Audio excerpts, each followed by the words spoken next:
So, hi guys, gagawa tayo ng tofu sisig. So, ito yung mga ingredients. So, naghihiwa na ako ng kalamansi. Mas maraming kalamansi, mas masarap. So, siguro yung mga nagamit ko dyan is mga 15 pieces yun. Sa halagang 20 pesos. So, may mga mabibili naman kayo sa palengke. Kahit talagang 20 pesos, okay na yun. Ilahat yun na yun. Yan, piniga ko na isa-isa. Siyempre, pipigain natin yan para makuha natin yung juice niya. Yan, isa-isa ko nang ipinigayan. Yan, ayan na yung juice niya. Tinanggal ko na rin yung buto at naghihiwa na ako ng sibuyas. So, red onion to, big red onion. So, isa lang yung gagamitin natin. Okay na yan. Pinuhin lang natin.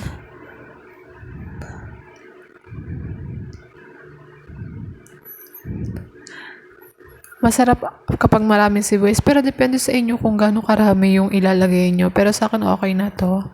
Kasi meron pa naman tayong white onion na ilalagay. So, pagdagdag lasa din kasi to. So, depende sa inyo kung anong gusto nyo ilagay. And then, white onion. So, pampasarap to talaga. Especially sisig talaga, di talaga mawawala yung white onion. Pagdagdag toppings din yan at pampadami.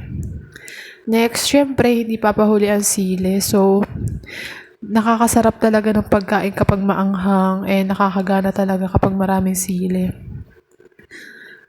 Syempre, tapos, red hot chili.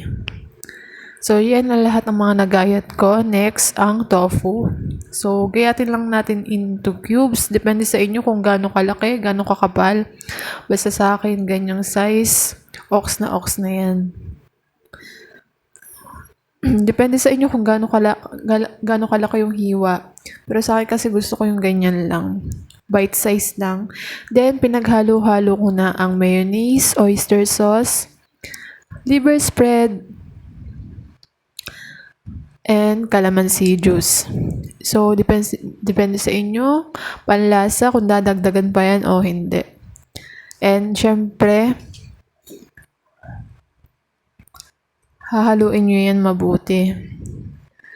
So, after nan, naglagay na ako ng tokwa. Naglagay na rin ako ng paminta at asin pagdagdag lasa. Depende sa inyo kung gaano kadami.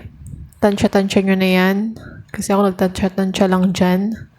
So, nagpapainit na ako dyan ng mantika para iprito ang ating tokwa. So, kapag kumukulo na, syempre ilalagay na natin yung tofu. Yan.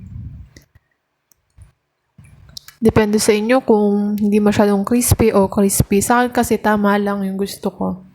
Hindi masyadong matigas, hindi masyadong malambot. Tama lang. Yan.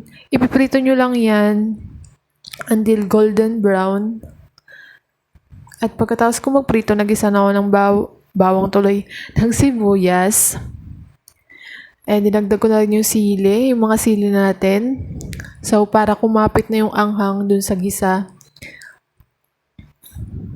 Yan, igigisa nyo lang yan ng super lala para lumasa yung sili, lahat-lahat, mag-mix all together siya.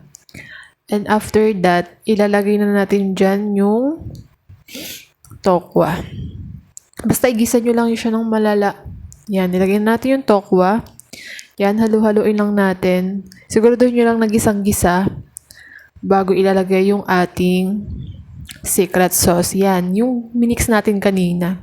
So, ikapin nyo lang yun kung gusto nyo or may prefer kayo na ingredients na ginagamit, pwede din yun. So, after nun, ilalagay na natin yung toppings na natira nating ingredients kanina, yung sibuyas, yung white onion, tsaka yung red onion at yung mga natira pa nating sili para mas magandang tingnan and dagdag appetite na lang din. So, yun na ang ating sisig. Na ang ating tofu sisig. Hindi naman siya nahalatang nasarapan. Yun lang. Bye-bye!